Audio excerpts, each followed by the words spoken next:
जी। ये जो श्लोक क्रमांक 58 है, जो कूर्म योग है, ये मेरे सबसे पसंदीदा श्लोकों में है। तो इसमें जब ये बात हो रहा था कि आप अपने इंद्रियों को समेट लीजिए या समेटने की बात हो रही थी, तो इससे इस गीता के श्लोक से ईशावासी उपनिषदों के बहुत सारे श्लोक अचानक से एकदम से क्लियर हो गए। जैसे वो बहुत विख्यात श्लोक है जो वायुरनिलम इदम भस्मांत शरीरम ओम क्रतुस्मर कृतम स्मर। तो इसका जो पहला लाइन है वो था कि प्राण और इंद्रिय समष्टि में समेट जाए। तो वो बात मुझे उससे संबंधित लगी कि जो इंद्रिया जो है वो कृष्ण खोल के अंदर समेट जाए। और फिर जो स्मरण की बात की आपने, तो देखो, क्या पहली बात तो ये कि जब कुछ अच्छा लगे तो बहुत पसंद आए तो थोड़ा सावधान हो जाया करो। कहीं ऐसा तो नहीं कि जगत में बैठना नहीं चाहते, इसलिए बात बहुत लुभावनी लग रही है कि कछुए की तरह इंद्रियों को समेट लो। कहीं ऐसा तो नहीं। मैं ये नहीं कह रहा हूं कि जो कुछ भी पसंद आएगा उसमें खतरा ही होता है, लेकिन भूलो नहीं मन की प्रवृत्ति। मन को आमतौर पर पसंद वही आता है जो मन की वृत्तियों को और स्थापित और बलवान करता है। जिस श्लोक का आप हवाला दे रहे हो उसको बहुत आसानी से मन जगत से अपने आप को खींच लेने के पक्ष में प्रमाण की तरह प्रयोग कर सकता है।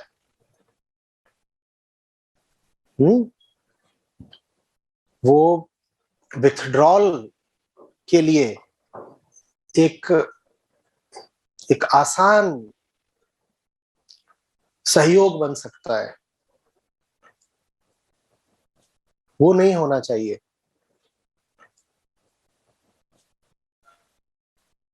मैं जानता हूं ना ऐसे लोगों को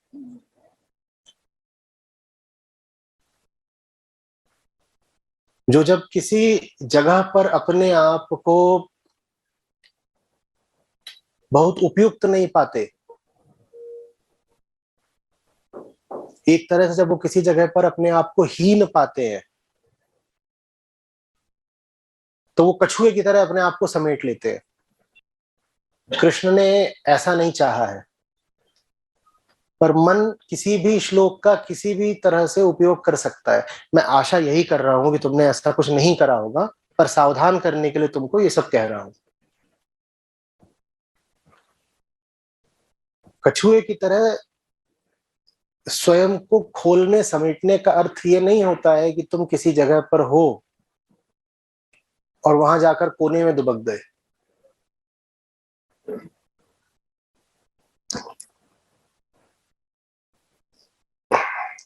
कृष्ण का जो व्यक्तित्व है ना,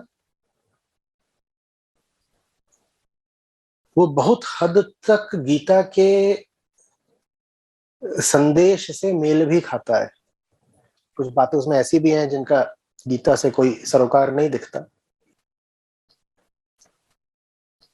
कृष्ण एक बहुत व्यवहारिक और संसार कुशल व्यक्ति हैं। जंगल में उपदेश नहीं दे रहे, रण के बीचों बीच मौजूद है। उनको तुम देख करके ये बिल्कुल नहीं कह पाओगे कि इस व्यक्ति ने कछुए की तरह अपने आप को समेट लिया है दुनिया से। कृष्ण को देखकर कभी भी ऐसा लगता है क्या? लड़ाई में वो मौजूद है, राजनीति में वो मौजूद है, मुकुट उन्होंने धारण कर रखा है, सारथी वो है, सेना उनके पास है।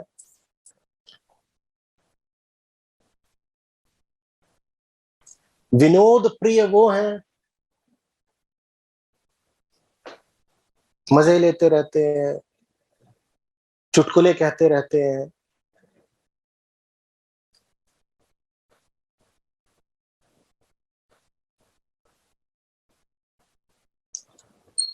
जितना वो कठोर हो सकते हैं युद्ध में, वध करते समय तमाम स्त्रियां हैं उनके जीवन में, उनके साथ वो उतने कोमल भी हो जाते हैं।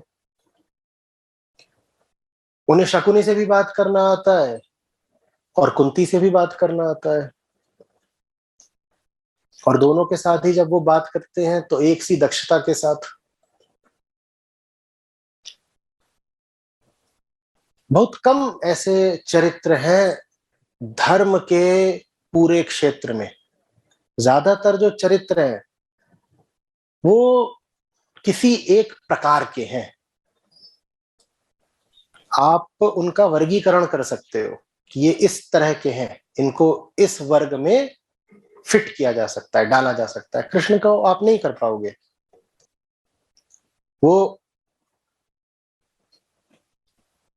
रण में भी विजेता है और रास में भी, है ना।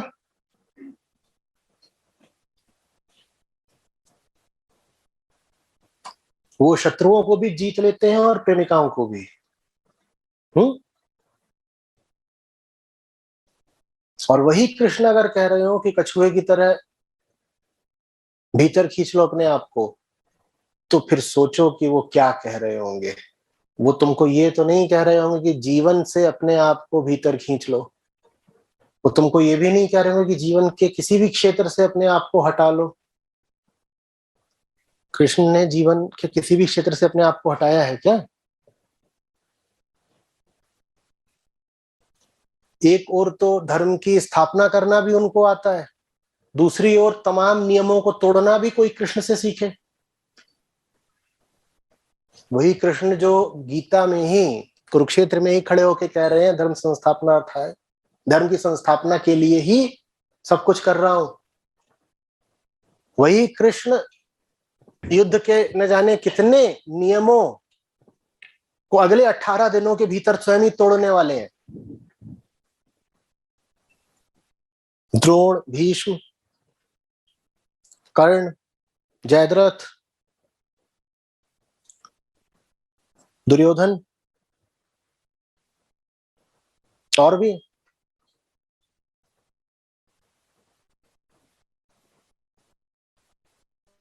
हम्म। तो अब ये सब देख करके समझो कि भीतर होने का मतलब क्या है, और जो भीतर हो जाता है वो कैसा हो जाता है।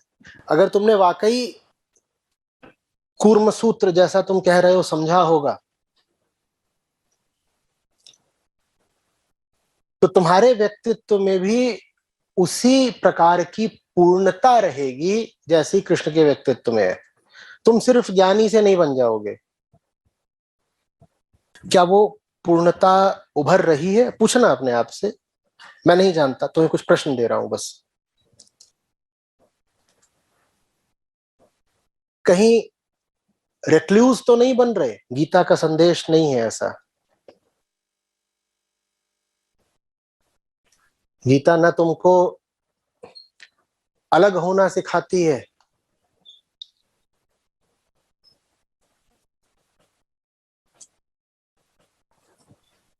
न भागना।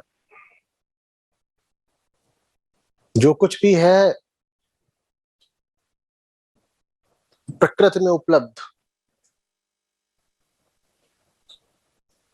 उसको तुम प्रसाद की तरह भोग सकते हो। इसीलिए बहुत कम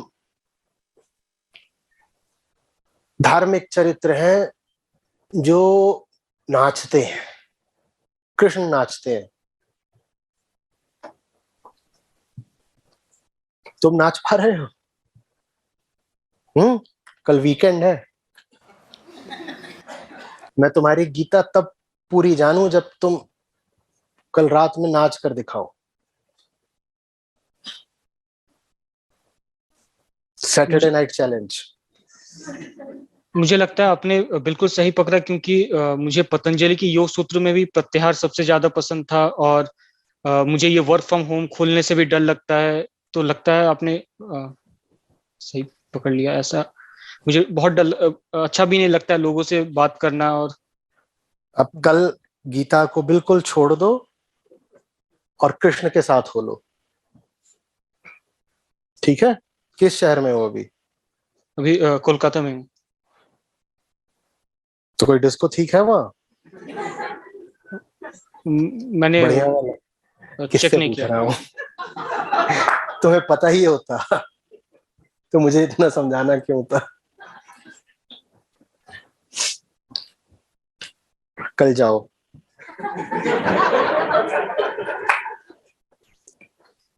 और स्टैग एंट्री नहीं मिले तो उसका प्रबंध करके जाओ। जवान आदमी हो, ठीक ठाक दिखते हो, कुछ ना कुछ प्रबंध हो ही जाएगा।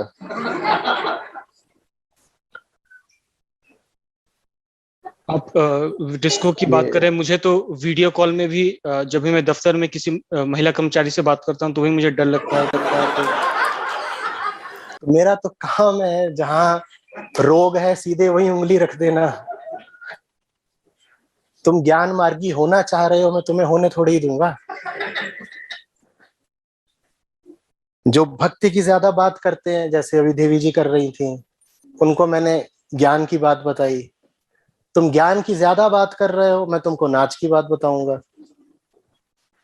जो व्यक्ति जो ही मार्ग बहुत जोर से पकड़े हो, समझ लेना वहां उसने अब सुविधा तलाश ली है। वहां अब उसने ठिकाना बना लिया और अहंकार वहां आश्रय पा रहा है। तुम्हारे लिए अब जरूरी है कि कल तुम जाओ बेटा।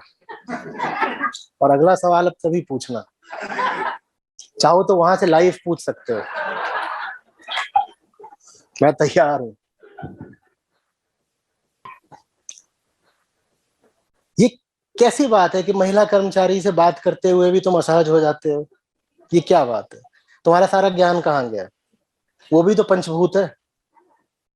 ये ज्ञान नहीं याद आता तब? नहीं, मैं पॉकेट गिटार रखता भी हूँ साथ में, लेकिन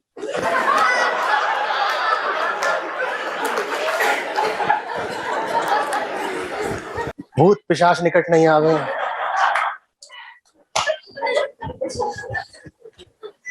राजदीप, लोग क्या कहेंगे? हाँ, आचार्य जी के साथ इतने दिनों से हो और महिलाओं से बात करते वक्त पॉकेट गीता रखनी पड़ती है साथ में। हम्म।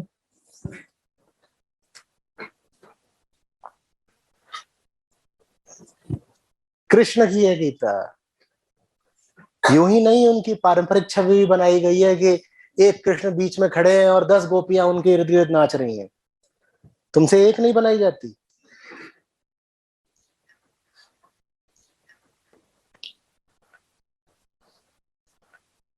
भी देखो चेहरे पे विवशता के भाव।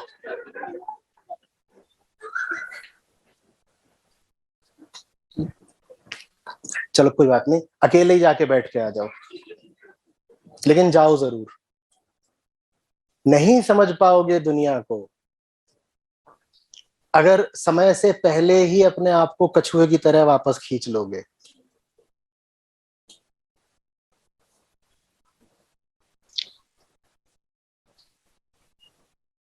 धन्यवाद।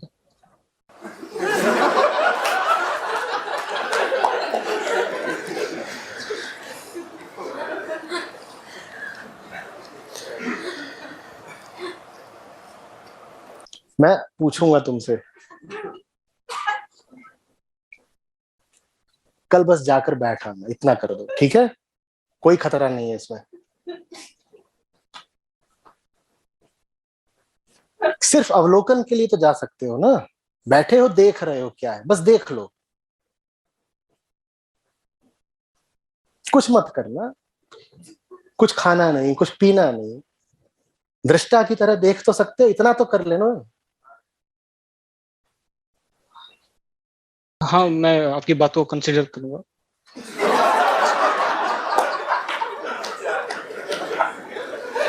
सारा शिष्यत्व गायब हो गया। अब कंसीडर करूंगा।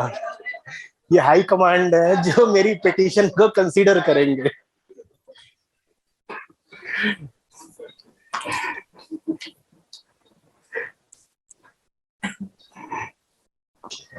अब अगला सवाल तभी पूछना जब पहले फ्लोर पे कम से कम आधा घंटा बिता के आ जाओ। धन्यवाद।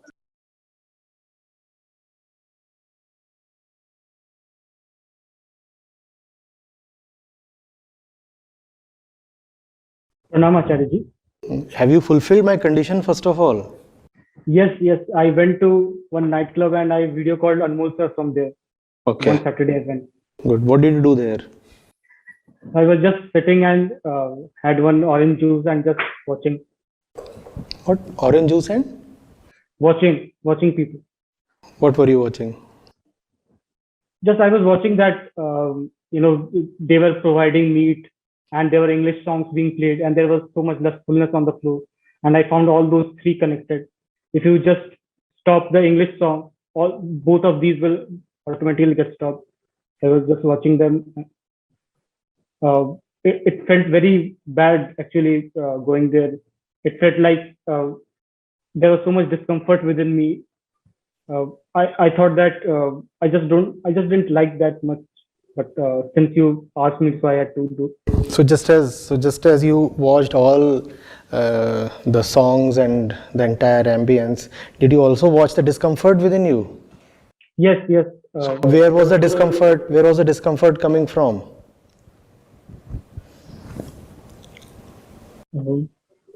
I don't know. Maybe I got so uncomfortable that I took out my pocket Vita and started studying for 2-3 minutes. That's obvious. I was waiting for you to come to it. By the way, that which matters the most is characterized by its contrived absence. As a young man, when you go to a bar or pub or whatever, if you are normal at all, the first thing you will talk of is girls when you return. And that's one word missing from your description. Now, can we have something on that, please? Yes. So I saw that there were many boys and girls, they were dancing. So I related their relationship in two ways. I saw that many men were trying to, hug girls, and it seemed that men were taking the first stance. So at first it made me feel that, men are doing and women are receiving at the receiving end. Then I thought, no, it's just physically. Actually, in psychological sense, women are at the top and men are at the bottom. And then I thought, no, even at the deeper level, both are actually caught by Maya. Nobody is above anybody. Both are actually subjugated by Maya. There is a third thing, biology, there's third thing. Now, this is such a beautiful observation you have made. Why were you then uncomfortable? I don't know. I felt something is missing there. Let's try to know. You were seeing something remarkable. You were decoding it perfectly. What made you uncomfortable then?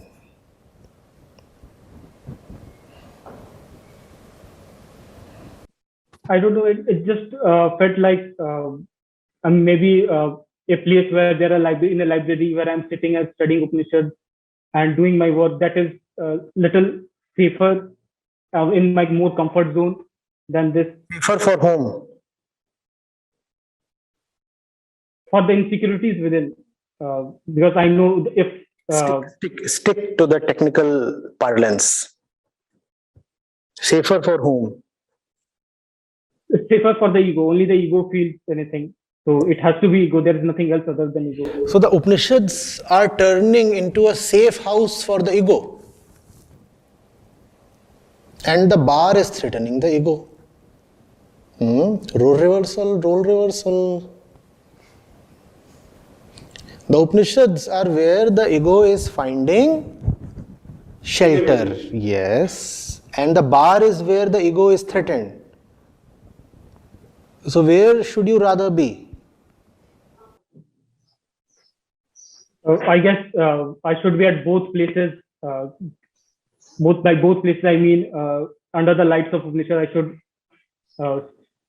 try to decode what is going in the bar. If the ego is finding shelter in Upanishads, will the Upanishads be of any use?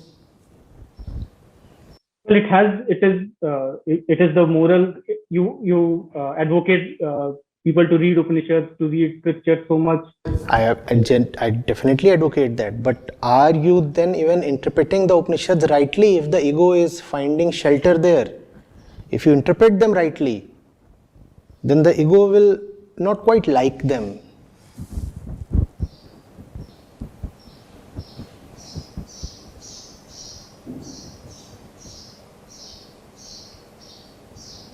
I don't know. Actually, I have to. So that is why I suddenly changed my script. I was reading too much Upanishad. So from last 1 or 2 weeks, I have started reading Kabir Sahab. So just to bring out my, just change the focus of. Kabir Sahab is a sage right from the Upanishads. You will not be able to find any difference there. It's not that you can keep the Upanishads aside and start with Sakhi Granth and you will have a change of perspective. They both are one. The difference will not be in between these two. The different thing lies elsewhere. See, okay, please understand this.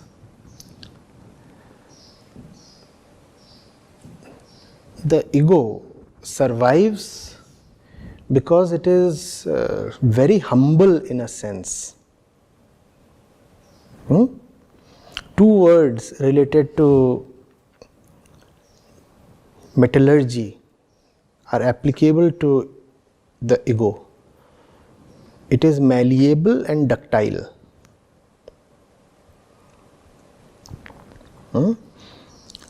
It is fluid and colorless. Except for its essence, it is also very resistanceless to everything else. You put ego in this cup, it takes the shape of this cup.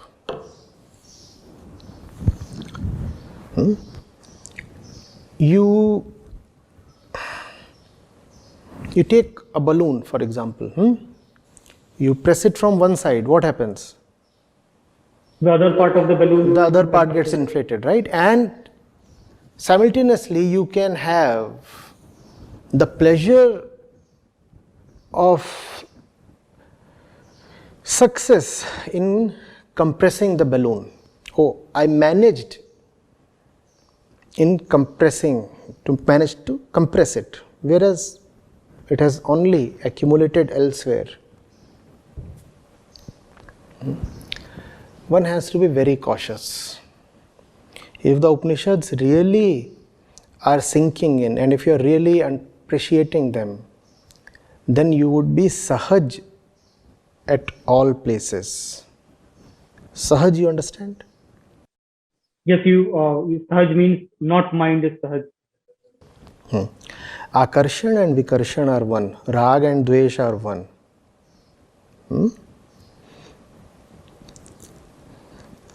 When one is all right with oneself, then it is not places that will have the potential to unsettle you. Then you will be all right at all places, and that does not mean that you will be indiscreet about the places you would be found at. Your discretion will definitely guide you the place to go to, the place to avoid. But the avoidance would not be coming from an egoistic point of discomfort. You may at some stage then say, oh, I do not see any point in being at that place, so I'm not going there. And that is very different from saying I'm not going there because I feel uncomfortable. Do you get the difference?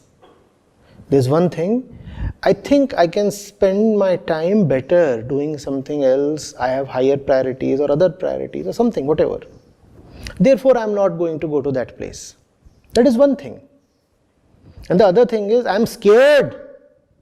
The moment I reach there, I start shaking within. I'm trembling in my pants and I have to carry the Bhagavad Gita for security. That's a very different thing. You have to come to a point where you become comfortable. Once you become comfortable, then renounce. If you are renouncing out of discomfort, then you are not renouncing at all, you are still very, very attached. Something you are not attached to, something you do not give importance to, just cannot make you uncomfortable. Think of it. If something does not matter to you, will it succeed in making you uncomfortable? So, something made you uncomfortable there, means something still holds significance for you there. Come to a point where you could say, I need to walk out, not because I'm feeling threatened or unsafe here, but because now I am seeing through what is happening and I am feeling bored. The same man woman thing. Now come on, show me something new. And that's the reason why I do not want to be there anymore. So I'm walking out because I'm bored. That's the stage of spiritual maturity. Are you getting it? I can see through it. And because I can see through it, so I don't find it attractive anymore. And the point where you are standing says, I cannot see through it. I experience an attraction, and my morality forbids me from experiencing it, so I am feeling uncomfortable, therefore I don't want to be here. You're getting it? Obviously there is nothing very valuable about that place. Obviously there is nothing special there. But you have to come to a point where you see that there is indeed nothing special there. Right now, you see something special there, and that's why you want to avoid it. It's not a place to be avoided. It's a place you walk past. It's a place you go beyond. Something that you are avoiding a lot will always remain something that you value a lot. You can never transcend something you are not comfortable with. In fact, it is very important to be comfortable so that you may transcend.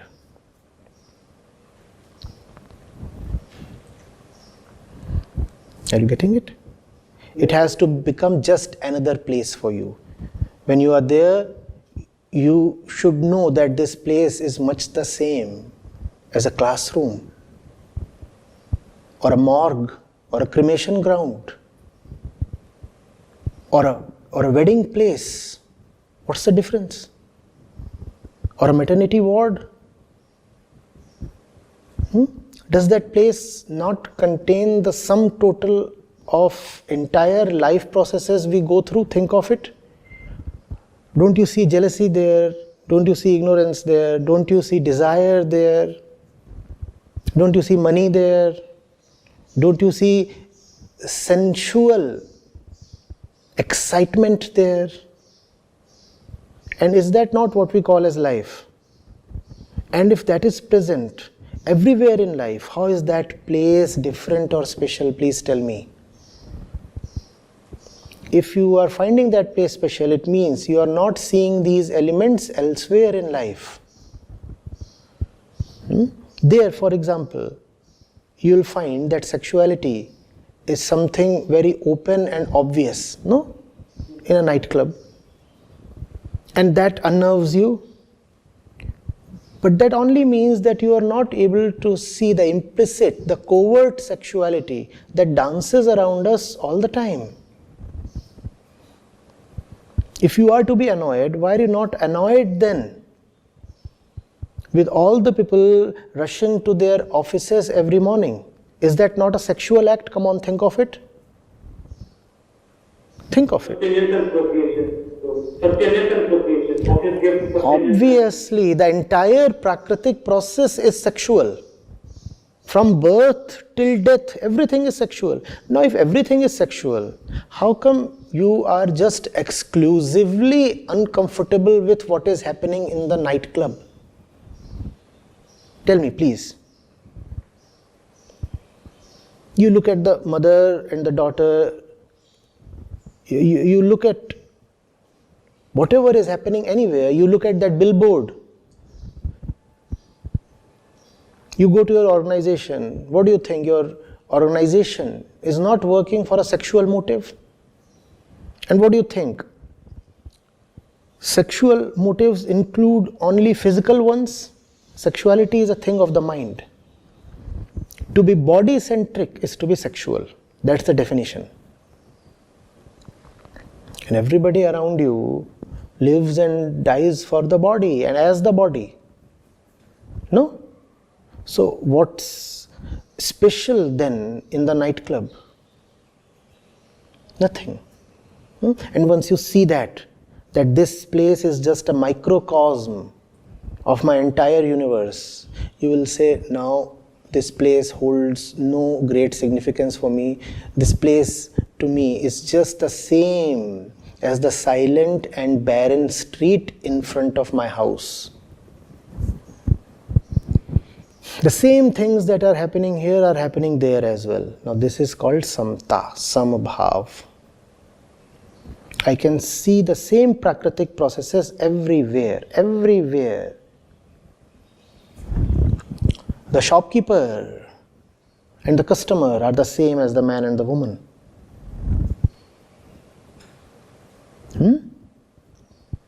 The tick-tock of the clock is the same as your heartbeat when you are madly in love.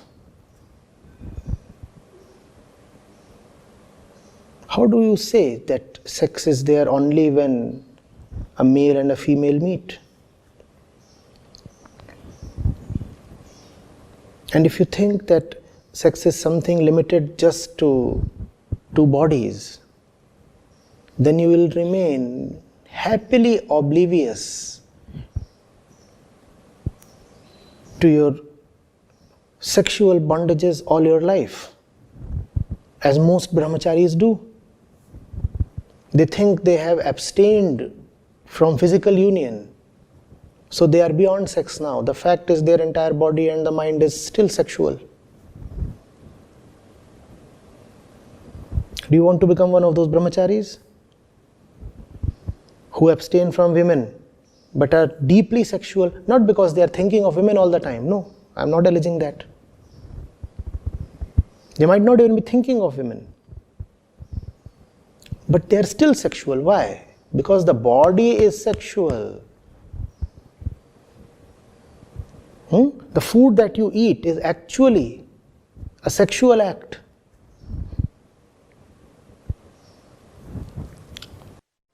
So this hand is a sexual part. Wonderful. This is a sex organ. Yes. Yeah. The entire world is just that. And so if you have to be in discomfort, be discomfort. Everywhere. Everywhere at all times. Stop seeing that place as exclusive or special or remarkable. In that moment of sensual absorption, you have to remember the Shamshan Ghat. And that's not something forced. That happens. That just happens.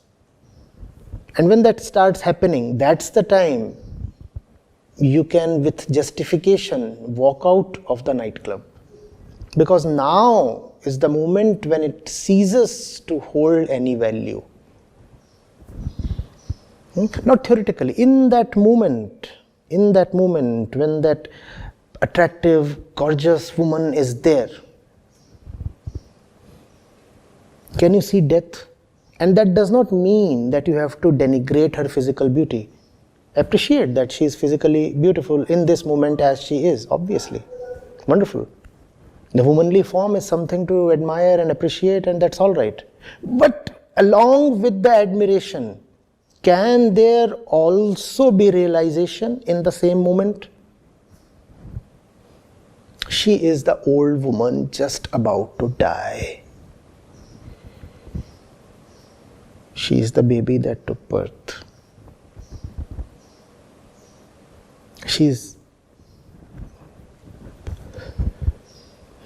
She's the billions of insects that are out tonight because it has rained. She's the frog. She's the lizard. So am I. So is this entire movement, this entire existence.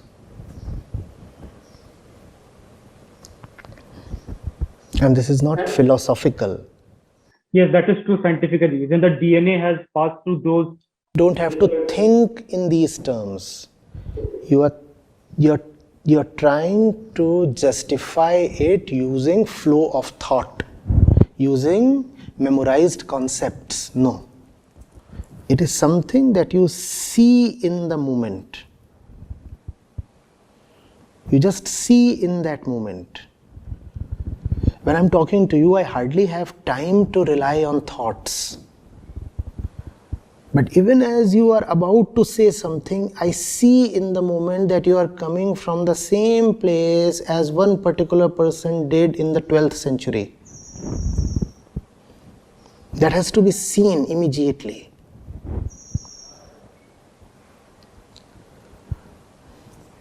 Not that I know of someone in the 12th century.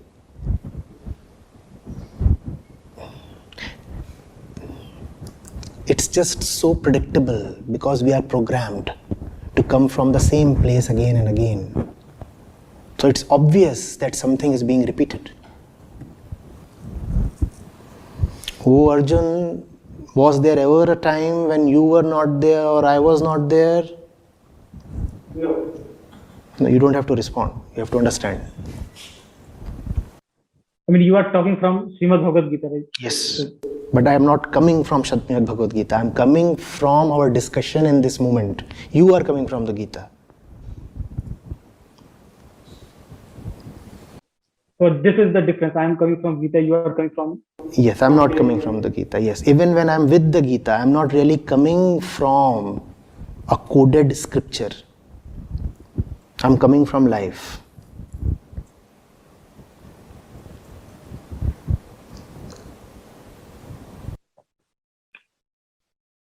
I have started sweating after listening to you. I thought that spirituality would be calm and peaceful, but it's all right. It's all right. You have a lot of time. Okay. Chalo, next. Thank you so much. Thank you.